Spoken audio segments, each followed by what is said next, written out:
Hello everybody and welcome to the educator. मैं हूं आपका एजुकेटर और इस वीडियो में हम सॉल्व करेंगे एक्सरसाइज 2.2 क्वेश्चन नंबर 1। इस क्वेश्चन में हमें क्वाड्रेटिक पॉलिनोमियल्स दिए गए हैं।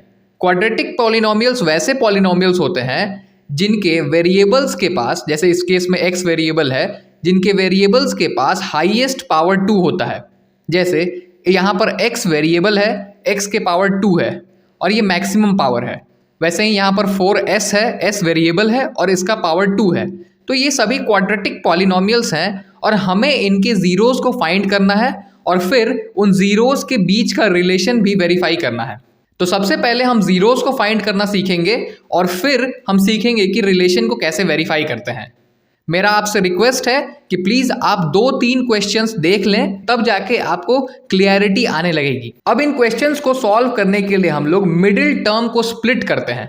जैसे अगर ये एक पॉलिनोमियल है, क्वाड्रेटिक पॉलिनोमियल, तो उसमें एक x वाला टर्म होगा। यही वो मिडिल टर्म होता है जिसे हम स्प्लिट करते हैं। स्प्लिट करने का मतलब किसी चीज को दो हिस्से में तोड़ देना। तो हम इस केस में, फर्स्ट वाले क्वेश्चन के केस में 2x को स्प्लिट करेंगे दो हिस्सों में।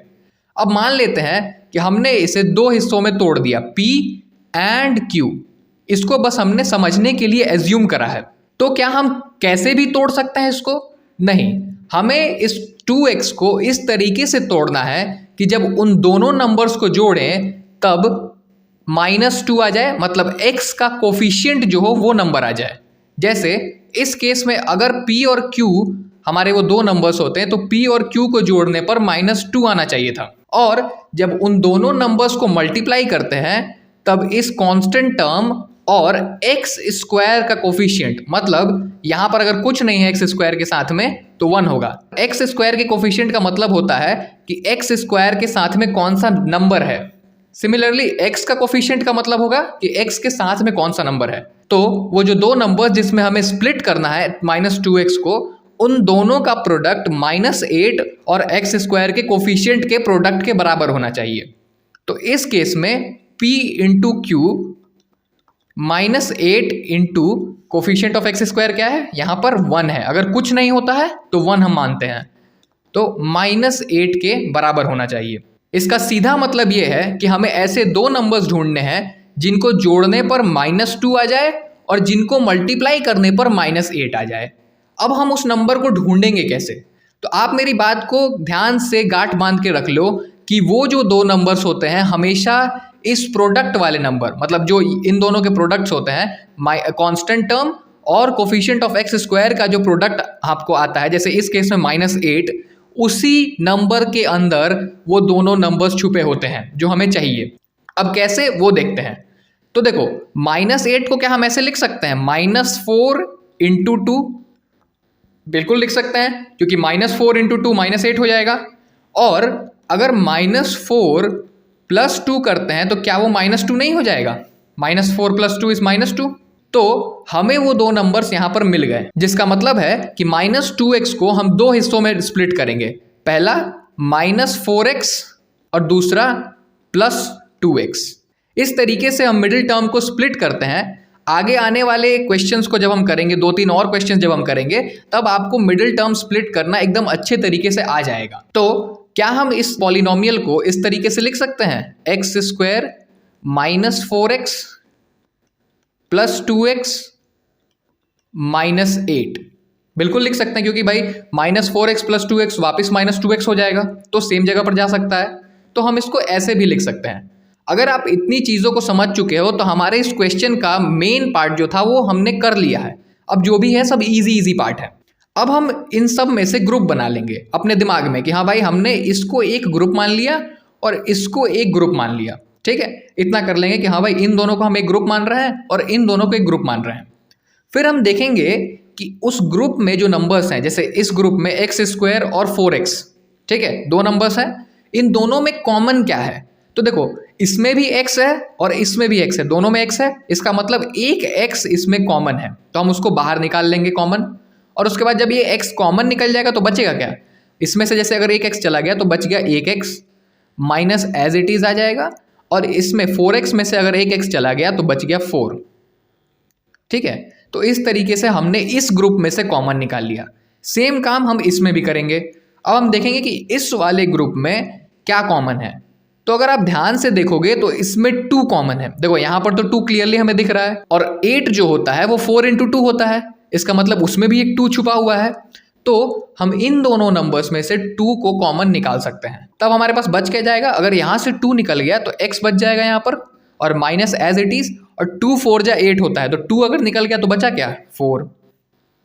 अब आप यहाँ पर अगर ध्यान से देख रहे हो तो 2 पार्ट्स हो चुके हैं, एक ये वाला पार्ट और एक ये वाला पार्ट, और दोनों पार्ट में एक चीज कॉमन है, ये x माइनस 4 दोनों ही पार्ट्स में अवेलेबल है। तो हम इन दोनों में से x माइनस 4 को कॉमन ले लेंगे। तो जब दोनों में से x माइनस 4 को कॉमन ले लेंगे तो बचेगा क्या, जैसे इसमें से हमने x माइनस 4 ले लिया तो बचा क्या, x बचा, और यहाँ प्लस है तो प्लस एज इट इज आ जाएगा। यहाँ से x माइनस 4 ले लिया तो क्या बचा, 2 बचा। अब हम इसे 0 से कंपेयर कर देंगे, ठीक है। जब हम इसे 0 से कंपेयर करेंगे तब x माइनस 4 जो होगा वो 0 के बराबर हो जाएगा, और x प्लस 2 जो होगा वो भी 0 के बराबर हो जाएगा। अब बहुत से बच्चे ये सोचेंगे कि ऐसा क्यों हुआ, तो ऐसा इसलिए हुआ क्योंकि अगर इस सिचुएशन में देखो ये दोनों टर्म्स जो है, ये वाला टर्म और ये वाला टर्म दोनों आपस में मल्टीप्लाई में है, यहाँ पर ब्रैकेट है इसका मतलब मल्टीप्लाई है। तो अगर हम x प्लस 2 को राइट हैंड साइड में भेजते हैं तो उस साइड जाके वो 0 से डिवाइड हो जाएगा। इस तरीके से देखो x माइनस 4 और x प्लस 2 मल्टीप्लाई में है, तो x प्लस 2 को अगर हम RHS में भेजते हैं तो वो 0 बाई x प्लस 2 हो जाएगा, उधर जाके डिवाइड होगा तो वो 0 ही होगा, ठीक है। तो x माइनस 4 जो होगा वो 0 के बराबर हो जाएगा, तो वो हमने यहाँ पर लिख दिया। सेम तरीके से हम चाहें तो x माइनस 4 को भी RHS में भेज सकते हैं, तब उस केस में x प्लस 2 जो होगा वो 0 बाई x माइनस 4 हो जाएगा, और उस केस में फिर वो 0 के बराबर हो जाएगा। तो ये भी हो सकता है ना कि x प्लस 2 भी 0 के बराबर हो सकता है और x माइनस 4 भी 0 के बराबर हो सकता है, तो हम उसको ऐसे ही साथ में दोनों कर लेकर चलेंगे। ये सारी चीज़ें बस आपको मैंने समझाने के लिए बताई हैं, इसे हमें अपने आंसर शीट में नोट नहीं करना है। ये सारी चीज़ें, ये ऊपर वाली जितनी चीज़ें थी जो हम लोग स्प्लिटिंग करते हैं, स्प्लिटिंग धीरे धीरे आप खुद से दिमाग में ही करने लग जाओगे। अब यहाँ से हमारा काम बहुत आसान है, यहाँ से हमें बस x की वैल्यू निकाल लेनी है। तो माइनस 4 है इस साइड, उस साइड जाएगा तो प्लस 4 हो जाएगा, तो x की एक वैल्यू आ गई प्लस 4, और इधर प्लस 2 है, RHS में भेजेंगे तो माइनस 2 हो जाएगा, तो x की एक वैल्यू आ जाएगी माइनस 2। मतलब हमारे पास 2 जीरोज हैं, एक प्लस 4 और एक माइनस 2। अब हम जीरोज को अल्फा और बीटा मानते हैं, तो हम यहाँ लिख सकते हैं कि alpha is equal to 4 and beta is equal to minus 2। तो हमने यहाँ पर जीरोज निकाल लिया। जीरोज को ही अल्फा और बीटा कहा जाता है, उसमें कोई ज़्यादा दिमाग लगाने वाली बात नहीं है। अब हम देखेंगे रिलेशन बिटवीन जीरोज, लेकिन उससे पहले आप ये जान जाओ कि कोई भी quadratic polynomial ax square plus bx plus c के फॉर्म में होता है। अगर आप किसी भी क्वाड्रेटिक पॉलिनोमियल को देखेंगे तो वो इसी फॉर्म में मिलेगा। जैसे अगर आप इस वाले पॉलिनोमियल को भी देख रहे हैं तो देखो इसमें एक्स स्क्वायर है, यहाँ पर भी एक्स स्क्वायर है, और ये a क्या है, a coefficient of X square है, तो यहाँ पर a की जगह पर 1 है। वैसे ही यहाँ पर देखो bx है, तो x तो है यहाँ पर, और b की जगह पर क्या है, -2, और यहाँ पर c क्या है, कांस्टेंट टर्म, तो देखो c की जगह पर -8 है। कहने का अर्थ यह है कि कोई भी पॉलिनोमियल, क्वाड्रेटिक पॉलिनोमियल हमेशा ax square plus bx plus c के फॉर्म में ही मिलता है, मतलब ऐसा ही देखने को मिलेगा, जहाँ पर a जो होता है वो कोफिशिएंट ऑफ एक्स स्क्वायर होता है, b जो होता है वो कोफिशिएंट ऑफ x होता है, और c जो होता है वो कांस्टेंट टर्म होता है। अब हम देखेंगे कि रिलेशन कौन कौन से होते हैं। तो सबसे पहला होता है सम ऑफ जीरोस, और दूसरा होता है प्रोडक्ट ऑफ जीरोस, ठीक है। तो जो सम ऑफ जीरोस होता है वो बराबर होता है -b बाई ए के, और जो प्रोडक्ट ऑफ जीरोस होता है वो बराबर होता है c बाई ए के। हमने देख रखा है कि b, a और c क्या होता है। b जो होता है वो कोफिशिएंट ऑफ x होता है, a जो होता है वो कोफिशिएंट ऑफ एक्स स्क्वायर होता है, c जो होता है वो कांस्टेंट टर्म होता है, ठीक है। तो यहाँ हम लिख सकते हैं कि सम ऑफ जीरोस जो होता है वो -b का मतलब क्या है, b का मतलब है कोफिशिएंट ऑफ x, ठीक है। तो कोफिशिएंट ऑफ x अपॉन ए का मतलब होता है कोफिशिएंट ऑफ एक्स स्क्वायर, जो एक्स स्क्वायर के साथ में है, कोफिशिएंट ऑफ एक्स स्क्वायर। और प्रोडक्ट ऑफ जीरोस किसके बराबर हो जाएगा, वो हो जाएगा सी बाई ए के बराबर। सी बाई ए क्या होता है, तो सी जो होता है वो होता है कांस्टेंट टर्म, अपॉन ए क्या होता है, ए होता है कोफिशिएंट ऑफ एक्स स्क्वायर। ठीक है, तो हमें बस ये वेरीफाई करना होता है कि क्या जो सम ऑफ जीरोस है, मतलब हमारे पास जीरोस क्या है, ये दो जीरोस हैं अल्फा और बीटा, इनका सम क्या माइनस बी बाई ए के बराबर है, और क्या इनका प्रोडक्ट सी बाई ए के बराबर है। बस हमें यही वेरीफाई करना होता है। इस चीज को मैंने बस समझाने के लिए बताया है, तो इसे आप दिमाग में बैठाकर रख लें। अब हम इस केस में जरा सम ऑफ जीरोस और प्रोडक्ट ऑफ जीरोस को देखेंगे। तो सबसे पहले हम देखेंगे सम ऑफ जीरोस। अब सम ऑफ जीरोस किसके बराबर होता है, तो सम ऑफ जीरोस बराबर होता है minus coefficient of X upon coefficient of X square के। ठीक है, तो सम ऑफ जीरोस क्या हो जाएगा, तो देखो 4 प्लस माइनस 2, दोनों जीरोस का सम तो यही होगा ना, तो ये हो जाएगा 4 प्लस माइनस माइनस, ये 2 हो जाएगा, और 4 माइनस 2 कितना होता है, 2 होता है। तो सम ऑफ जीरोस जो हो जाएगा वो 2 हो जाएगा। डिनोमिनेटर में कुछ नहीं है तो हम 1 लिख सकते हैं, और यहां पर हम वैल्यूज को, इनकी वैल्यूज को जरा पुट करते हैं। तो minus coefficient of x, minus, ठीक है, माइनस तो फॉर्मूले में ही है, और कोफिशिएंट ऑफ एक्स क्या है, कोफिशिएंट ऑफ एक्स वो होता है जो एक्स के साथ वाला नंबर होता है। तो एक्स के साथ में कौन सा नंबर है, एक्स के साथ में -2 है। अगर किसी नंबर के साथ माइनस लगा हुआ है तो हम उसको भी कंसिडर करते हैं, तो कोफिशिएंट ऑफ एक्स क्या हो जाएगा, -2। उसी तरीके से कोफिशिएंट ऑफ एक्स स्क्वायर, तो कोफिशिएंट ऑफ एक्स स्क्वायर क्या है, यहां पर कुछ नहीं है तो 1 होगा, तो कोफिशिएंट ऑफ एक्स स्क्वायर हो जाएगा 1। तो यहां पर आप देखो ये तो 2/1 है, सम ऑफ जीरोस तो 2/1 हमने निकाल ही रखा है, और यहां माइनस माइनस जो मल्टीप्लाई होंगे तो प्लस हो जाएगा, तो ये भी 2/1 हो जाएगा। तब हम यहां देख रहे हैं कि सम ऑफ जीरोस जो है वो minus coefficient of X upon coefficient of X square के बराबर हो गया। तो हमने यहां पर एक रिलेशन को वेरीफाई कर लिया। अब हम वेरीफाई करेंगे प्रोडक्ट ऑफ जीरोस। अब देखो प्रोडक्ट ऑफ जीरोस होता क्या है, तो हम सभी को पता है कि प्रोडक्ट ऑफ जीरोस जो होता है वो होता है constant term, constant term upon coefficient of X square. अब जरा आप प्रोडक्ट ऑफ जीरोस करो, तो प्रोडक्ट ऑफ जीरोस क्या हो जाएगा, 4 इंटू -2, तो क्या हो जाएगा 4 2 जा 8, और यहाँ प्लस है और माइनस है, जब मल्टीप्लाई होगा तो प्लस माइनस माइनस हो जाएगा। ठीक है, तो 4 इंटू 2 -8। ठीक है, तो प्रोडक्ट ऑफ जीरोस क्या हो जाएगा, -8, और डिनोमिनेटर में कुछ नहीं है तो यहाँ पर 1 लिख सकते हैं। अब जरा यहाँ वैल्यूज पुट करो, तो सबसे पहले हमें वैल्यू पुट करनी है कांस्टेंट टर्म की। तो कांस्टेंट टर्म क्या है, तो कांस्टेंट टर्म ये होता है c।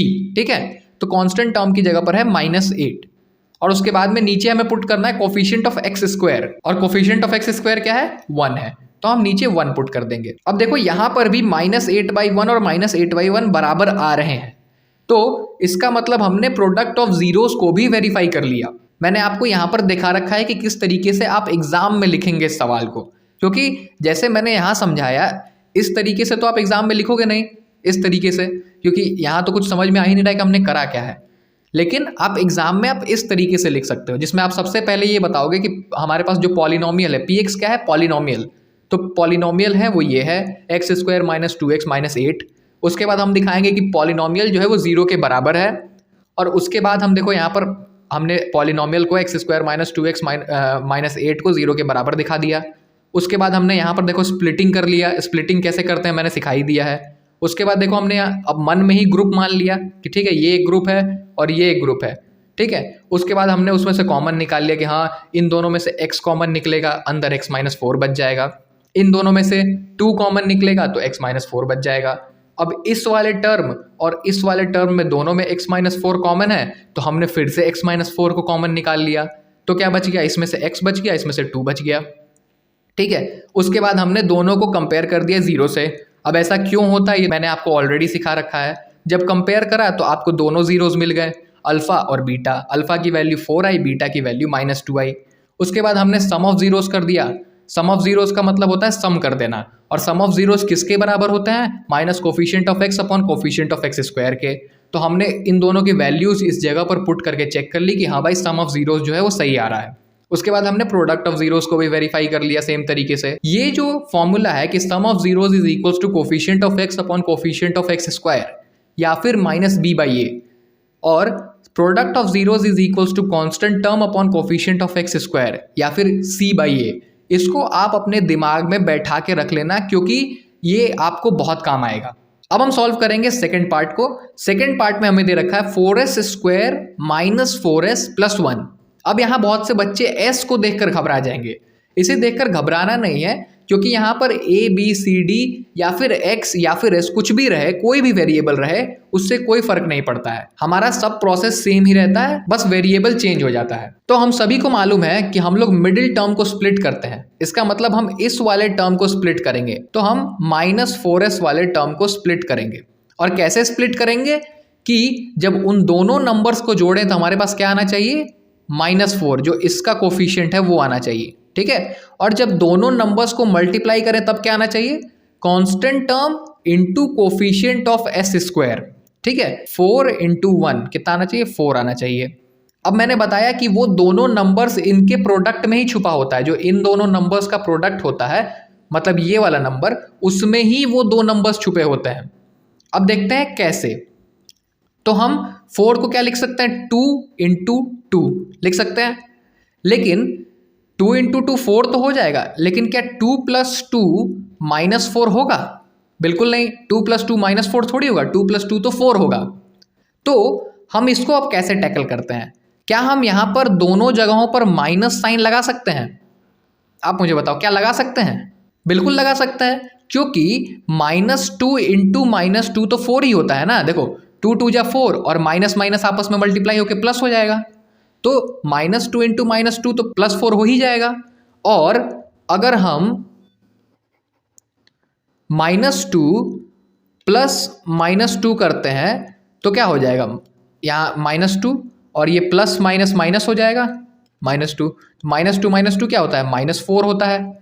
तो जब हम इन दोनों नंबर्स को मल्टीप्लाई कर रहे हैं तब 4 मिल जा रहा है, और जब इन दोनों नंबर्स को ऐड कर रहे हैं तब -4 मिल जा रहा है। तो हमें दो नंबर्स मिल गए। वो दोनों क्या है? -2s and -2s। अब हम इस इक्वेशन को इस तरीके से लिख सकते हैं, 4s स्क्वायर -2s प्लस 1, क्योंकि -2s -4s हो जाएगा। उसके बाद हम क्या करेंगे? ग्रुप बना लेंगे अपने दिमाग में कि हाँ जी ये एक ग्रुप है और ये वाला एक ग्रुप है, ठीक है। तो इस ग्रुप में क्या कॉमन आएगा? सबसे पहले ये देखो कि इसमें 4 है, 2 2 जा 4 होता है, और इसमें भी एक 2 है, तो इसका मतलब है कि दोनों में एक 2 तो कॉमन है भाई, ठीक है। उसके बाद दूसरी चीज़, यहाँ पर एक s है और यहाँ पर s स्क्वायर है, मतलब दोनों में एक s भी कॉमन है, ठीक है। तो अब हमारे पास बचा क्या? देखो 2s हमने कॉमन ले लिया, इसके अलावा कुछ कॉमन नहीं है, ठीक है। तो 2s हमने कॉमन ले लिया तो बचा क्या? 2 चला गया, ठीक है। 2 2 जा 4 होता है, तो एक 2 चला गया तो बचा 2, ठीक है। उसके बाद s स्क्वायर में से s चला गया तो बचा s। यहाँ पर 2s कॉमन आ गया तो 2s पूरा ही बाहर निकल गया, तो बचा क्या? कुछ नहीं, 1 बचा, ठीक है। उसके बाद हम देखेंगे कि इस केस में क्या कॉमन है। तो इसमें एक 2s है और एक 1 है, तो अब आप कहोगे कि इसमें तो कुछ कॉमन ही नहीं है। इसमें 1 कॉमन है। देखो 2s में 1 से मल्टीप्लाई करेंगे तो कुछ होने वाला है नहीं, तो ऑलरेडी उसके पास 1 मौजूद है, और यहाँ पर भी 1 है। इसका मतलब है कि हम एक 1 को कॉमन ले सकते हैं। अब जब +1 कॉमन ले लेंगे तो बचेगा क्या? अगर हम -2s में से 1 कॉमन लेंगे तो उस पर तो कोई इम्पैक्ट ही नहीं पड़ेगा, वो सेम रह जाएगा। और +1 में से 1 कॉमन लेंगे तब भी 1 बच जाएगा, ठीक है। क्योंकि देखो 1 इंटू 1 होता है ना, तो कितने भी 1 आप कॉमन ले लो उससे कोई फर्क थोड़ी पड़ने वाला है। अब हम क्या करते हैं? अब हम इन दोनों टर्म्स में से कॉमन देखते हैं कि भाई इन दोनों टर्म्स में क्या कॉमन है। लेकिन अगर आप ध्यान से देखोगे तो यहाँ पर 2s - 1 है और यहाँ पर -2s + 1 है, दोनों में साइन का डिफरेंस है। तो अगर जब तक दोनों कॉमन नहीं होंगे तब तक हम उनको बाहर नहीं निकाल पाएंगे। तो सबसे पहले हमें इस साइन को इंटरचेंज करना होगा। अब साइन को इंटरचेंज खुद की मर्जी से तो कर नहीं सकते हैं, तब हम क्या करेंगे? तब हम इस दोनों नंबर्स में से एक माइनस को भी कॉमन ले लेंगे। अब वो कैसे, जरा सा देखो, इसके पास एक माइनस ऑलरेडी है और एक प्लस जो होता है वो दो माइनस से मिल के बना होता है, क्योंकि माइनस इंटू माइनस जो होता है वो प्लस के बराबर होता है, ये हम सभी लोग जानते हैं। तो एक प्लस के पास दो माइनस हमेशा होते हैं। इसका मतलब है कि इस +1 के पास दो माइनस है और -2s के पास एक माइनस है, तो दोनों में से एक माइनस हम कॉमन ले सकते हैं ना। तो हम इसे कुछ इस तरीके से लिखेंगे कि 2s इंटू 2s माइनस 1, और इन दोनों में से माइनस को कॉमन ले लेंगे तो ये हो जाएगा -1। अब जब देखो यहाँ से माइनस चला गया मान लो, तो इसके पास बचा क्या, कुछ नहीं, प्लस बचा, तो ये हो जाएगा 2s, और यहाँ से एक माइनस चला गया, ठीक है, तो हमारे पास बचा क्या, हमारे पास दूसरा माइनस तो वैसे ही बच गया ना, तो ये प्लस क्या हो जाएगा, यहाँ पर माइनस हो जाएगा, तो यहाँ पर हमारे पास माइनस बच जाएगा, माइनस और 1 का 1 वैसे ही आ जाएगा। अब देखोगे तो यहाँ पर भी 2s माइनस 1 है और यहाँ पर भी 2s माइनस 1 है। इसका मतलब है कि इस इक्वेशन में से हम 2s माइनस 1 को कॉमन निकाल सकते हैं। तो यहाँ पर हमने 2s माइनस 1 को कॉमन निकाल लिया। अब जब 2s माइनस 1 को हम कॉमन निकालेंगे तो बचेगा क्या, यहाँ से 2s माइनस 1 चला गया तो क्या बच गया, 2s बच गया, और यहाँ से 2s माइनस 1 चला गया तो क्या बच गया, -1 बच गया। अब हम इसको 0 से कंपेयर कर लेंगे। जब 0 से कंपेयर करेंगे तब क्या हो जाएगा, 2s minus 1 is equal to 0 and 2s minus 1 is equal to 0, ये दोनों 0 के बराबर हो जाएंगे। तो 2s इज इक्वल टू 1, ये 1 उधर चला जाएगा, और s इज इक्वल टू, ये 2 जो है इसके साथ मल्टीप्लाई में है तो RHS में जाएगा तो डिवाइड में हो जाएगा। सिमिलरली यहाँ पर भी 2s इज इक्वल टू 1 और s is equal to 2 RHS में जाएगा तो डिवाइड में चला जाएगा। इसका मतलब है कि हमने अल्फा और बीटा की वैल्यूज निकाल ली। अल्फा की वैल्यू क्या हो गई, 1/2, और बीटा की वैल्यू क्या हो गई, वो भी हो गई 1/2। तो अब हम वेरीफाई करेंगे सम ऑफ जीरोस को। तो क्या आपको याद है कि सम ऑफ जीरोस क्या होता है, सम ऑफ जीरोस होता है माइनस कोफिशिएंट ऑफ x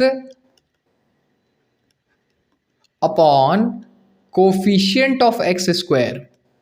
ठीक है, मैं कोफिशिएंट को शॉर्टकट में लिखता हूं ताकि टाइम बचे। तो सम ऑफ जीरोस क्या होता है, minus coefficient of x upon coefficient of x square के बराबर होता है। अब जरा हम सम ऑफ जीरोस करते हैं, ये दो जीरोस हमारे पास आए हुए हैं तो हम इसका सम करते हैं। तो 1/2 प्लस 1/2, ठीक है, वो किसके बराबर हो जाएंगे, माइनस जो फॉर्मूले का है वो हम पहले लिख देंगे ताकि कोई कंफ्यूजन ना हो। उसके बाद coefficient of x, coefficient of, यहाँ पर एक्चुअली हम s लिखेंगे क्योंकि अगर हमारे पास वेरिएबल s है तो हम s और s स्क्वायर के टर्म में उसको लिखेंगे, ठीक है। तो कोफिशिएंट ऑफ s क्या है, वो नंबर जो s के साथ में हो, तो s के साथ में क्या है, -4, ठीक है, तो यहाँ पर हो जाएगा -4। उसके बाद में कोफिशिएंट ऑफ s स्क्वायर के साथ में क्या है, तो वो है 4। 1/2 प्लस 1/2 क्या हो जाएगा, डिनोमिनेटर सेम है तो 2 ही हो जाएगा नीचे, और 1 + 1 जो हो जाएगा वो हो जाएगा 2। 1/2 प्लस 1/2 इज 2/2। उसके बाद में यहाँ पर माइनस माइनस प्लस हो जाएगा, ठीक है, मल्टीप्लाई होके, तो ये हो जाएगा +4/+4। तो ये हो जाएगा आपका, जब कट जाएगा तो यहाँ पर 1 बच जाएगा, और ये भी जब कट जाएगा तो 1 बच जाएगा। देखो यहाँ पर दोनों बराबर आ गए, तो हमने यहाँ पर सम ऑफ जीरोस को वेरीफाई कर लिया। उसके बाद हम वेरीफाई करेंगे प्रोडक्ट ऑफ जीरोस को। अब प्रोडक्ट ऑफ जीरोस किसके बराबर होता है, तो प्रोडक्ट ऑफ जीरोस बराबर होता है constant term upon coefficient of x square के। अब जरा प्रोडक्ट ऑफ जीरोस करो, तो 1/2 इंटू 1/2, ठीक है, और कांस्टेंट टर्म क्या है, तो कांस्टेंट टर्म ये वाला टर्म है, अब ये है क्या 1, ठीक है, और कोफिशिएंट ऑफ x स्क्वायर क्या है, सॉरी यहाँ पर हम s स्क्वायर लिखेंगे, ठीक है, तो कोफिशिएंट ऑफ s स्क्वायर क्या है, तो कोफिशिएंट ऑफ s स्क्वायर है यहाँ पर 4, तो यहाँ पर हम 4 लिख देंगे। अब 1/2 इंटू 1/2 क्या हो जाएगा, 1 1 जा 1 और 2 2 जा 4, 1/4, और यहाँ पर भी 1/4 आ चुका है। तो हमने प्रोडक्ट ऑफ जीरोस को भी वेरीफाई कर लिया। अब इस सवाल को अगर हम एग्जाम में लिखना है तो हम इस तरीके से उसे एग्जाम में लिखेंगे, कुछ इस तरीके से, ठीक है। अगर एग्जाम में आता है तो सबसे पहले हम ये लिखेंगे और उसके नीचे फिर ये पार्ट लिखेंगे, समझ गए। अब हम सॉल्व करेंगे थर्ड पार्ट। थर्ड पार्ट में आपको क्या कुछ गड़बड़ दिख रहा है? थर्ड पार्ट में जो इक्वेशन है वो थोड़ा सा इधर उधर करके लिखा हुआ है। तो सबसे पहला हम ये काम करेंगे कि हम इसे रीअरेंज कर लेंगे। अब रीअरेंज कैसे करेंगे?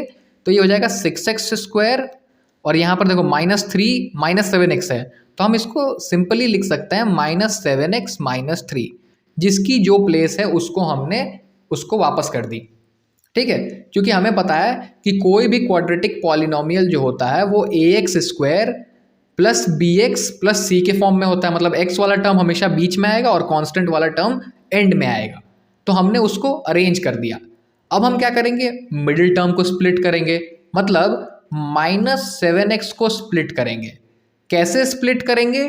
कि उन दोनों नंबर्स का जो सम हो वो -7 के बराबर हो, मतलब ये वाले टर्म x के साथ जो नंबर है उसके बराबर हो, और उन दोनों नंबर्स का जो प्रोडक्ट हो वो constant term into coefficient of x² के प्रोडक्ट के बराबर हो। अब इन दोनों का प्रोडक्ट क्या हो जाएगा? 6 × -3 इज -18। ठीक है, मतलब उन दोनों का सम जो होना चाहिए वो -7 के बराबर होना चाहिए और उन दोनों का प्रोडक्ट -18 के बराबर होना चाहिए। और मैंने आपको ये बता रखा है कि जो वो दो नंबर्स होते हैं वो हमेशा इस प्रोडक्ट के अंदर ही छुपे होते हैं। अब देखो, -18 को लिखने के लिए तो हम कई तरीकों से लिख सकते हैं। जैसे हम चाहें तो इसको लिख सकते हैं -6 × 3। ठीक है, हम इसको लिख सकते हैं -9 × 2। ठीक है, लेकिन हमें वैसे दो नंबर्स को चूज करना है कि जिनको ऐड करने पर -7 आए। तो क्या अगर हम -6 और 3 को मल्टीप्लाई करेंगे तो वो 18 तो आ जाएगा, -18। लेकिन क्या अगर -6 और 3 को ऐड करेंगे तो वो -7 आएगा? नहीं, वो तो -3 आएगा। तो हम इसको नहीं लेंगे, हम इन दोनों नंबर्स को कंसिडर करेंगे कि इनका प्रोडक्ट जो है वो -18 आ रहा है और इनको ऐड करने पर -7 आ रहा है। अब बहुत से बच्चे ये भी सोचेंगे कि -18 को तो हम लोग -2 × 9 भी लिख सकते हैं, तो हम ऐसा क्यों नहीं करते हैं? तो हम ऐसा इसलिए नहीं करते हैं कि जब इन दोनों नंबर्स को हम ऐड करेंगे तब हमें 7 मिलेगा, ना कि -7। लेकिन हमें चाहिए क्या? -7। तो अगर हमें प्लस करके 7 चाहिए होता तो हम इस तरीके से करते, लेकिन अभी हमें -7 चाहिए तो हम इस तरीके से करेंगे। तो हमें दो नंबर्स अपने मिल गए। पहला नंबर हो गया जी -9x और दूसरा नंबर हो गया। तो अब हम इस पॉलिनोमियल को लिख सकते हैं 6x² -9x प्लस 2x -3। ठीक है, उसके बाद का प्रोसेस तो बहुत ही आसान है। उसके बाद हम लोग इनमें ग्रुप बनाते हैं और देखते हैं कि उन ग्रुप्स में कॉमन क्या है। तो सबसे पहला हम लोग एक ये ग्रुप मान लेते हैं और एक ये ग्रुप मान लेते हैं। तो सबसे पहले इस ग्रुप में क्या कॉमन है? इस ग्रुप में अगर आप देखोगे तो 6 है, 3 × 2, और ये क्या है? 9 है, 3 × 3। मतलब दोनों के पास एक 3 तो कॉमन है भाई। ठीक है, तो एक 3 कॉमन हो गया। उसके बाद दोनों के पास भी x है, इसके पास एक x है और इसके पास 2x है, मतलब एक x दोनों के पास है, तो कॉमन हो गया 3x। अब हमारे पास बचा क्या? देखो यहाँ पर 3 निकल गया तो 3 × 2 = 6 होता है, तो 2 बच गया। एक x निकल गया तो एक x तो बच गया ना भाई। उसके बाद माइनस का माइनस यहाँ एज इट इज आ जाएगा। और फिर इसमें से देखो 9x में से 3 निकल गया तो 3 × 3 = 9 होता है, तो 3 बच जाएगा। और एक x चला गया तो फिर यहाँ सिर्फ और सिर्फ 3 ही बचेगा। उसके बाद सेकंड ग्रुप को अगर आप देखते हो तो इसमें कुछ भी कॉमन नहीं दिखेगा आपको, क्योंकि देखो इसके पास 2x है और इसके पास 3 है, तो 2 और 3 में तो कुछ भी कॉमन नहीं है क्योंकि दोनों ही प्राइम नंबर्स हैं, और x इसके पास है, इसके पास x नहीं है। तो अगर कुछ भी कॉमन नहीं होता है तो +1 तो सबका भगवान है ना भाई, 1 तो किसी भी नंबर के पास होता है ना, तो हम दोनों में से +1 को कॉमन ले सकते हैं। अगर हम +1 को कॉमन लेते हैं तो नंबर के ऊपर कोई इंपैक्ट नहीं पड़ेगा, जो भी नंबर है वो एज इट इज हमारे पास बच जाएगा। अब देखो हमारे पास इस टर्म में भी 2x - 3 है और इस वाले टर्म में भी 2x - 3 है, तो हम दोनों में से 2x - 3 को कॉमन ले लेंगे। जब 2x - 3 कॉमन ले लेंगे तो बचेगा क्या? इसमें से 2x - 3 चला गया तो बचा क्या? 3x, और इसमें से 2x - 3 चला गया तो बचा क्या? +1। अब हम क्या करते हैं? इसे 0 से कंपेयर करते हैं और फिर 2x minus 3 is equal to 0 हो जाएगा और 3x plus 1 is equal to 0 हो जाएगा।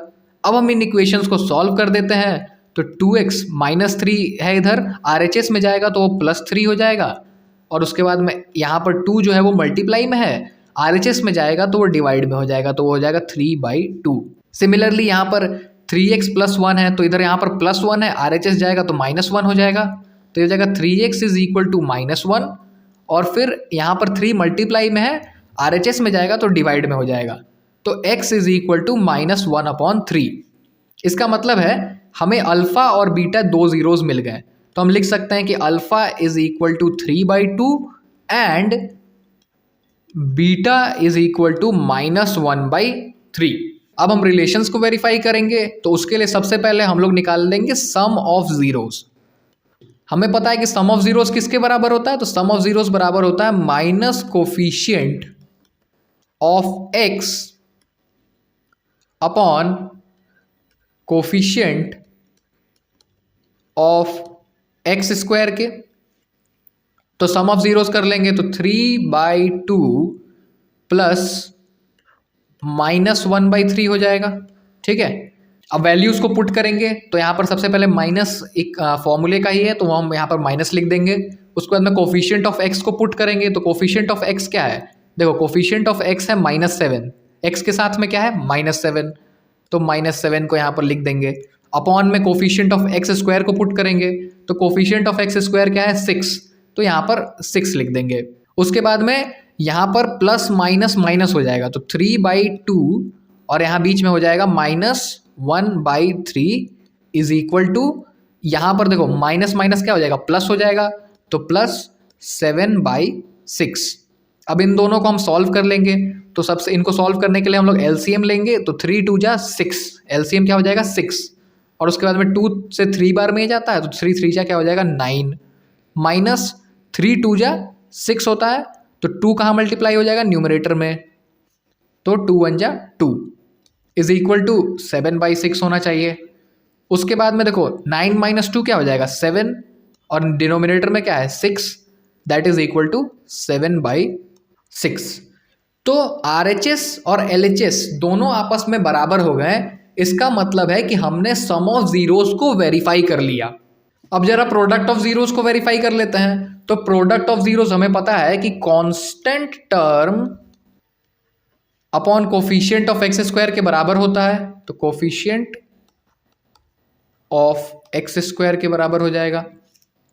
अब प्रोडक्ट यहां कर लेंगे, तो 3/2 इंटू -1/3 और वो किसके बराबर हो जाएगा, तो इसकी वैल्यू को आप पुट कर लेंगे, तो कांस्टेंट टर्म सबसे ऊपर हम पुट करेंगे कांस्टेंट टर्म को। तो कांस्टेंट टर्म क्या है, कांस्टेंट टर्म है ये वाला टर्म, देखो -3 वाला टर्म। ठीक है, तो कांस्टेंट टर्म हो जाएगा -3। अगर इन नंबर्स के साथ में माइनस लगा है तो आप उसको भी कंसिडर करते हैं, जो भी साइन लगा है वो प्लस लगा है या माइनस लगा है दोनों को कंसिडर करते हैं। तो यहाँ -3 था तो हम यहाँ -3 ही लिखेंगे। उसके बाद में यहाँ पर कोफिशिएंट ऑफ x स्क्वायर है, तो x स्क्वायर का कोफिशिएंट क्या है, x स्क्वायर का कोफिशिएंट है 6, तो नीचे में 6 लिख देंगे। अब इन दोनों को मल्टीप्लाई करेंगे तो 3 1 जा 3 और 3 2 जा 6 और प्लस माइनस माइनस होता है तो माइनस का साइन आ जाएगा और यहाँ ऑलरेडी -3/6 आ रखा है। तो इस तरीके से हमने प्रोडक्ट ऑफ ज़ीरोज़ को भी वेरीफाई कर लिया। अब आप इस सवाल को अगर नोटबुक में लिखना चाहें तो आप इस तरीके से लिख सकते हैं, जैसे मैंने आपको स्क्रीन पर लिखकर दिखाया है। इस तरीके से अगर आप उसको लिखेंगे तो आपको एग्ज़ाम में फुल ऑन फुल नंबर्स मिलेंगे। अब फोर्थ पार्ट में हमें दे रखा है 4u² + 8u। यहाँ पर अगर आप ध्यान से देखोगे तो कांस्टेंट टर्म मिसिंग है। इसका मतलब ये है कि यहाँ पर कांस्टेंट टर्म 0 है। अब इस सवाल को देखकर बहुत से बच्चे घबरा गए होंगे कि इसको कैसे सॉल्व करेंगे। मैं आपको ये बता दूं कि ये सवाल पहले सवालों से और भी ज़्यादा इजी है। तो अब हम इस सवाल को वैसे लिखते हुए चलेंगे जैसे हमको आंसर शीट में लिखना होता है, ताकि हमारी आंसर राइटिंग की भी प्रैक्टिस हो। तो सबसे पहले P ऑफ U को 4u² + 8u हो जाएगा। P ऑफ U जो है वो 4u² + 8u के बराबर है। उसके बाद P ऑफ U जो है उसको हमने 0 के बराबर दिखा देना है। जब हम इसको 0 के बराबर दिखा देंगे इसका मतलब ये है कि 4u² प्लस 8u जो है वो किसके बराबर है, 0 के बराबर है। अब आता है मेन पार्ट। अगर हमारे यहाँ पर कांस्टेंट टर्म होता तब हम यहाँ पर मिडिल टर्म स्प्लिटिंग का इस्तेमाल करते, लेकिन चूंकि कांस्टेंट टर्म नहीं है तब हम यहाँ पर डायरेक्टली इन दोनों के बीच से कॉमन उठाते हैं। जैसे ये है 4u² और ये है 8u। अब दोनों के बीच में कॉमन क्या है, देखो यहाँ पर 4 है और यहाँ 4 2 जा 8 है, मतलब एक 4 तो भाई दोनों में कॉमन है। उसके बाद देखो यहाँ पर एक u है और यहाँ पर u² है, मतलब एक u तो दोनों में कॉमन है भाई। उसके बाद अगर हमने 4u कॉमन ले लिया तो बचा क्या, एक 4 तो चला गया और इस u² में से u चला गया तो बचा क्या, u, और इसमें से u चला गया और 4 2 जा 8 होता है तो 8 में से 4 चला गया तो बचा क्या, 2, और वो किसके बराबर है, 0 के बराबर है। अब यहाँ पर बहुत से बच्चे मिस्टेक करते हैं और डायरेक्टली इसको सॉल्व करने लगते हैं। नहीं, हमेशा की तरह हमें इन दोनों को 0 से कंपेयर करना होगा। जैसे 4u जो है वो 0 के बराबर हो जाएगा और u+2 जो है वो भी 0 के बराबर हो जाएगा। तब हम यहाँ से अगर 4 को RHS में भेजते हैं तो वो 0/4 हो जाएगा और u = कोई भी नंबर जब 0 में डिवाइड होता है तो वो 0 के बराबर ही होता है। और यहाँ पर हम RHS में भेजेंगे अगर 2 को तो -2 हो जाएगा। इसका मतलब है कि हमारे जो दो ज़ीरोज़ हैं वो हैं 0 और -2। तो हम यहाँ लिख सकते हैं कि सो अल्फ़ा = 0 एंड बीटा = -2। हम अपने नोटबुक में भी इस क्वेश्चन को इसी तरीके से लिखेंगे और उसके बाद हम वेरीफाई करेंगे रिलेशंस को। तो सबसे पहले हम सम ऑफ ज़ीरोज़ को वेरीफाई करेंगे। तो हम सभी को पता है, अभी तक तो याद हो गया होगा भाई, कि सम ऑफ ज़ीरोज़ क्या होता है, minus coefficient of x upon coefficient of x²।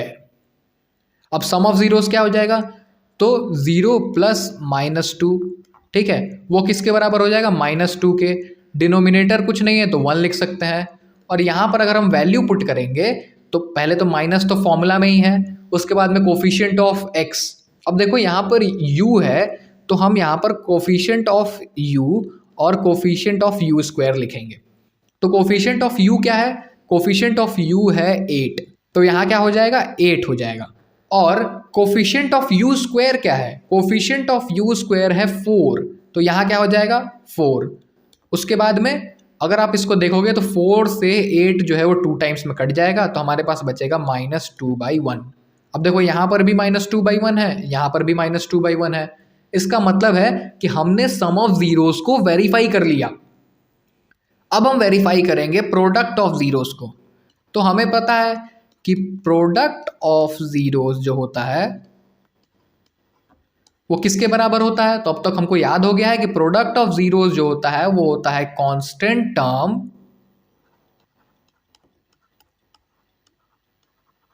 Divided by coefficient of x²। यहां पर u है तो हम यहां पर u² भी लिख सकते हैं। तो प्रोडक्ट ऑफ ज़ीरोज़ क्या हो जाएगा, 0 × -2। अब किसी भी नंबर को अगर 0 से मल्टीप्लाई करते हैं तो वो 0 ही होता है। अब इस साइड में RHS वाले टर्म्स को तुम पुट करो। कांस्टेंट टर्म क्या है, यहाँ कांस्टेंट टर्म कुछ नहीं है, इसका मतलब कांस्टेंट टर्म 0 है, तो आप ऊपर पुट कर सकते हो 0। और उसके बाद में कोफिशिएंट ऑफ u² क्या है, तो कोफिशिएंट ऑफ u² है 4, तो नीचे पुट कर सकते हो 4। और जब कोई भी नंबर 0 को डिवाइड करता है तो वो क्या हो जाता है, 0 ही हो जाता है। तो दोनों तरफ हमें 0 मिल गए। इसका मतलब है कि हमने फिर से प्रोडक्ट ऑफ ज़ीरोज़ को वेरीफाई कर लिया। आप एग्ज़ाम में भी अपने आंसर शीट पे स्क्रीन पर लिखी हुई बातें ही मेंशन करेंगे, आपको फुल ऑन फुल मार्क्स मिलेगा। Let's get on to the 5th part of this question. 5th part में हमें दे रखा है t² - 15। मैंने ये ऑलरेडी बता रखा है कि इस t के जगह पर a b c d z तक कोई भी वेरिएबल हो सकता है। और अगर आप इसको ध्यान से ऑब्जर्व कर रहे होगे तो आपने ये पकड़ लिया होगा कि यहाँ पर t वाला टर्म मिसिंग है। जैसे हर एक इक्वेशन में x² और x 2 टर्म्स होते थे, तो यहाँ पर t² और एक t वाला टर्म होना चाहिए जो कि मिसिंग है। अगर वो टर्म नहीं दिया हुआ है किसी सवाल में तो उसको हम लोग बिल्कुल ही डिफरेंट तरीके से करते हैं। सबसे पहले बेसिक स्टेप कर लेंगे कि p ऑफ t क्या हो जाएगा, पॉलिनोमियल के बराबर हो जाएगा टी स्क्वायर माइनस 15 के, और p ऑफ t को हम 0 के बराबर दिखा देंगे। इसका मतलब हो जाएगा कि टी स्क्वायर माइनस 15 जो होगा वो 0 के बराबर होगा। ये तो बेसिक काम है जो हम हर एक पॉलिनोमियल में करते हैं। उसके बाद आप जरा ध्यान से मेरी बातों को सुनना। क्या हम इस इक्वेशन को ऐसे लिख सकते हैं, t square minus root under 15 का स्क्वायर इज इक्वल टू 0? बिल्कुल लिख सकते हैं, क्योंकि root under 15 into root under 15 तो 15 के बराबर ही ना होता है। जब इन दोनों को मल्टीप्लाई करेंगे तो 15 के बराबर हो जाएगा। तो हम इस इक्वेशन को टी स्क्वायर माइनस 15 को लिख सकते हैं t square minus root under 15 का स्क्वायर। इतनी बात क्लियर है। अब अगर आप इस चीज को ध्यान से देखोगे तो आपको पता चलेगा कि ये जो इक्वेशन है वो ए स्क्वायर माइनस बी स्क्वायर के फॉर्म में है। देखो, ए स्क्वायर माइनस बी स्क्वायर के फॉर्म जैसा लगा। यहाँ पर ए जो है वो टी के बराबर है और बी जो है वो रूट अंडर 15 के बराबर है। तो हम यहाँ पर A square minus B square का फॉर्मूला इस्तेमाल कर सकते हैं। वो क्या होता है, A square minus B square is equal to A minus B into A plus B. जिन बच्चों को भी ये फॉर्मूला याद नहीं है प्लीज याद कर लें, क्योंकि आगे बहुत ही ज्यादा काम आने वाला है। तो इसी फॉर्मूला का इस्तेमाल करके हम लोग इसको ब्रेक कर देंगे। तो t square minus root under 15 square को लिख सकते हैं t minus root under 15 into t plus root under 15। ठीक है, a minus B into A plus b, और वो किसके बराबर हो जाएगा, 0 के। अब हम इस t माइनस रूट अंडर 15 को 0 के बराबर लिख सकते हैं और t प्लस रूट अंडर 15 को भी 0 के बराबर लिख सकते हैं।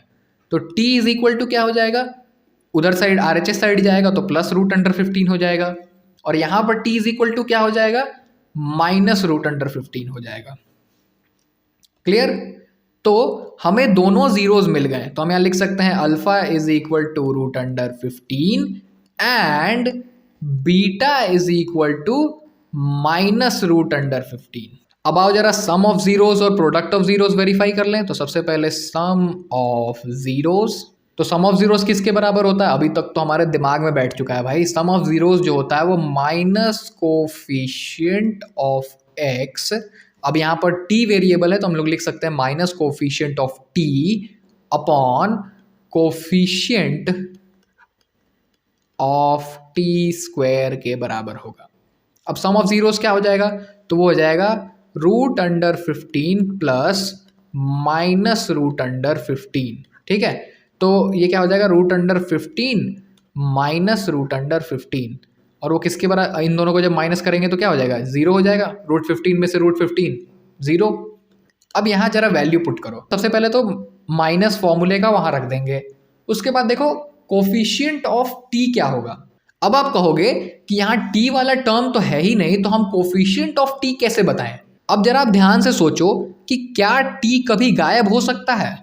हाँ, t तभी गायब होगा जब उसके साथ का जो कोफिशिएंट होगा, कोफिशिएंट ऑफ t जो होगा वो 0 होगा। ठीक है, तभी ना 0 इंटू 2 0 हो जाएगा और वो इक्वेशन से गायब हो जाएगा। तो यहां पर जो कोफिशिएंट ऑफ t है वो क्या है, 0 है, तो यहां पर हो जाएगा -0। और कोफिशिएंट ऑफ t स्क्वायर क्या है, तो वो है 1। यहां पर कुछ भी नहीं है तो 1 हो जाएगा। 0 में अगर कोई भी नंबर को डिवाइड करेंगे तो वो तो 0 ही हो जाएगा। तो यहां पर 0 इज इक्वल टू 0। तो सम ऑफ जीरोस को हमने यहां पर वेरीफाई कर लिया। प्रोडक्ट ऑफ जीरोस क्या हो जाएगा, कांस्टेंट टर्म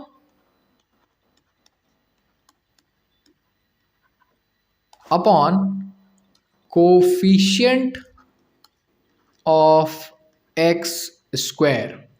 यहां पर t है तो अगेन हम यहां पर t स्क्वायर लिख सकते हैं।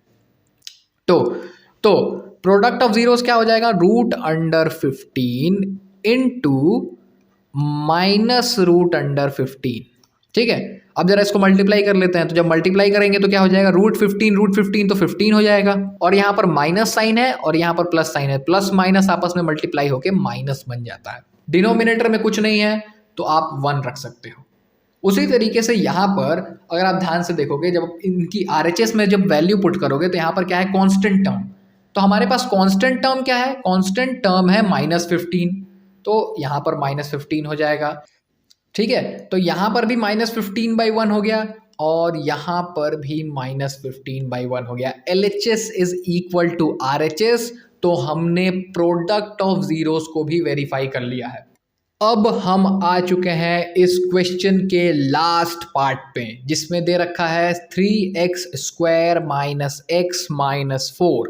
तो सबसे पहले हम अपना बेसिक काम करेंगे कि हम सबसे पहले p ऑफ x को लिख देंगे कि वो है 3x² -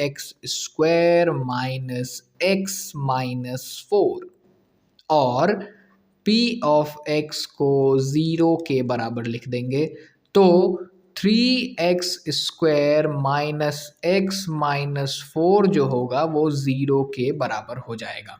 उसके बाद हम यहाँ पर मिडिल टर्म स्प्लिटिंग का इस्तेमाल करेंगे। मिडिल टर्म ये वाला है, मतलब हमें -x को इस तरीके से स्प्लिट करना है कि जब हम उन दोनों नंबर्स को जोड़ें तो x का कोफिशिएंट मतलब कि -1 आए, और जब उन दोनों नंबर्स को हम मल्टीप्लाई करें तो कांस्टेंट टर्म और कोफिशिएंट ऑफ x² के प्रोडक्ट के बराबर आए, मतलब -4 × 3 इज -12।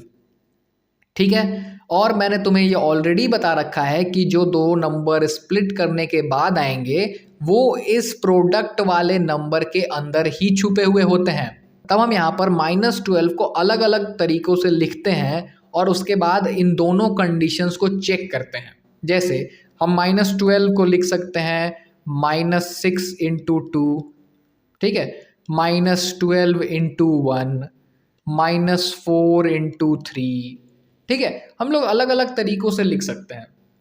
लेकिन हमें इनमें ये देखना है कि चलो मल्टीप्लाई करने के बाद तो -12 आ जाएगा, लेकिन प्लस करने के बाद में -1 भी तो आना चाहिए। तो अगर हम -6 + 2 करेंगे तो क्या हो जाएगा, -4 हो जाएगा, तो इसको तो हम हटा देंगे। उसके बाद -12 × 1, तो -12 + 1 क्या हो जाएगा, -11 हो जाएगा, तो ये भी नहीं हो पाएगा। लेकिन हम इसको कंसिडर कर सकते हैं क्योंकि -4 + 3 जो होता है वो -1 के बराबर होता है। तो हमें जो दो नंबर्स चाहिए वो हैं -4x + 3x। तो हमें वो दो नंबर्स मिल गए, -4x + 3x। तो हम यहाँ पर स्प्लिट करके अब लिख देंगे। स्प्लिट करेंगे तो क्या हो जाएगा, 3x² - 4x + 3x - 4 = 0। अब आप क्या करते हैं, अब यहाँ पे आप ग्रुपिंग करते हैं। मतलब हम मान लेते हैं कि ये एक ग्रुप है और ये एक ग्रुप है, और दोनों ग्रुप में कॉमन निकालते हैं। तो दोनों ग्रुप में क्या, इसमें देखो क्या कॉमन है, इन दोनों में क्या कॉमन है, इन दोनों में कॉमन है भाई x के अलावा कुछ भी कॉमन नहीं है। जब कॉमन निकाल लेंगे x तो हमारे पास क्या बच जाएगा, यहाँ से एक x चला गया तो ये हो जाएगा 3x, यहाँ से एक x चला गया तो -4। ठीक है, अब 3x - 4 में क्या कॉमन है, कुछ भी कॉमन नहीं है। यहाँ पर 3 है, यहाँ पर 4 है, कुछ भी कॉमन नहीं है। यहाँ पर x है, यहाँ पर कुछ भी नहीं है। ठीक है, तो यहाँ पर 1 कॉमन है, तो +1 कॉमन ले लिया। +1 कॉमन लेते हैं तो जो नंबर होता है वो एज इट इज़ अंदर आ जाता है। ठीक है, और वो नंबर किसके बराबर है, 0 के बराबर है। तो यहाँ पर देखो 3x - 4 है, यहाँ पर भी 3x - 4 है, तो दोनों में से हम 3x - 4 को कॉमन निकाल लेंगे। जब कॉमन निकाल लेंगे तब हमारे पास यहाँ से बच जाएगा x और यहाँ से बच जाएगा +1, और वो 0 के बराबर है। अब हम 3x - 4 को 0 के बराबर लिख सकते हैं और x + 1 को 0 के बराबर लिख सकते हैं। तो जब इसको सॉल्व करेंगे तो 3x = ये RHS में जाएगा तो 4 हो जाएगा, और x = 4, और 3 इधर मल्टीप्लाई में है, इस साइड जाएगा तो डिवाइड में हो जाएगा। और यहाँ पर x = -1 हो जाएगा क्योंकि इधर +1 है, RHS में जाएगा तो -1 हो जाएगा। तो हमें यहाँ पर अल्फ़ा = 4/3 मिल गया एंड बीटा = -1 मिल गया। अब हम रिलेशंस को वेरीफाई कर लेंगे। तो हमने अभी तक ये याद कर लिया है कि sum of zeros minus coefficient of x upon coefficient of x² के बराबर होता है। तब हम क्या करेंगे कि सम ऑफ जीरोस निकाल लेंगे। तो 4/3 + -1, ठीक है, तो प्लस माइनस मिल के माइनस हो जाता है, ये हम लोग अभी तक समझ चुके हैं। तो यहाँ पर डायरेक्टली -1 लिख सकते हैं। डिनोमिनेटर में कुछ भी नहीं है तो 1 आ जाएगा। ठीक है। और यहाँ पर देखो माइनस जो फॉर्मूले में है वो तो उतार देंगे। उसके बाद में होता है कोफिशिएंट ऑफ एक्स, एक्स के साथ में क्या लगा हुआ है, तो एक्स के साथ में यहाँ पर कुछ भी नहीं है तो 1 हो जाएगा, और साइन उसके साथ में ही आता है तो यहाँ पर हो जाएगा -1। उसके बाद में कोफिशिएंट ऑफ एक्स स्क्वायर, तो कोफिशिएंट ऑफ एक्स स्क्वायर क्या है, 3 है, तो यहाँ पर 3 लिख देंगे। उसके बाद इसको सॉल्व कर लेंगे, तो सॉल्व करने के लिए एलसीएम लेंगे, तो 3 1 जा 3 हो जाएगा, और यहाँ पर 3 3 बराबर हैं तो ऊपर का 4 एज इट इज़ आ जाएगा, minus sign as it is आएगा, और 1 3 जा 3 होता है तो 3 को ऊपर मल्टीप्लाई कर देंगे तो 3 1 जा 3 हो जाएगा। मुझे नहीं लगता है कि इसमें कोई आपको डाउट होगा, ठीक है। उसके बाद में यहाँ माइनस माइनस प्लस होता है तो +1/3 हो जाएगा। अब 4 में से 3 गया तो 1 बचेगा, और ये यहाँ पर नीचे 3 है तो 3 एज इट इज़ आ जाएगा, और यहाँ पर 1/3 आ जाएगा। तो हमने सम ऑफ जीरोस को वेरीफाई कर लिया। अब हम वेरीफाई करेंगे प्रोडक्ट ऑफ जीरोस को, तो product of zeros constant term upon coefficient of X square के बराबर होता है। तो सबसे पहले हम लोग प्रोडक्ट ऑफ जीरोस कर लेते हैं, तो ये हो जाएगा 4/3 इंटू -1। अब -1 से 4/3 को मल्टीप्लाई करेंगे तो -4/3 हो जाएगा, सिंपल, ठीक है। और यहाँ पर हम वैल्यूज़ को पुट कर लेंगे, तो कांस्टेंट टर्म क्या है, कांस्टेंट टर्म है -4, तो यहाँ -4 हो जाएगा, और कोफिशिएंट ऑफ एक्स स्क्वायर क्या है, 3 है, तो यहाँ पर 3 हम लोग पुट कर देंगे। तो RHS LHS यहाँ पर भी बराबर हो गए, तो हमने प्रोडक्ट ऑफ जीरोस को भी वेरीफाई कर लिया। मैं उम्मीद करता हूँ कि ये सवाल आपको समझ में आया होगा। मैंने अपना बेस्ट दिया है इस सवाल को समझाने के लिए। आप प्लीज़ इन सवालों को ढंग से प्रैक्टिस करना 2 बार 3 बार, क्योंकि ये बोर्ड्स के पर्सपेक्टिव से बहुत ही इंपॉर्टेंट हैं questions. Thank you very much. Please subscribe to the channel if you like the video.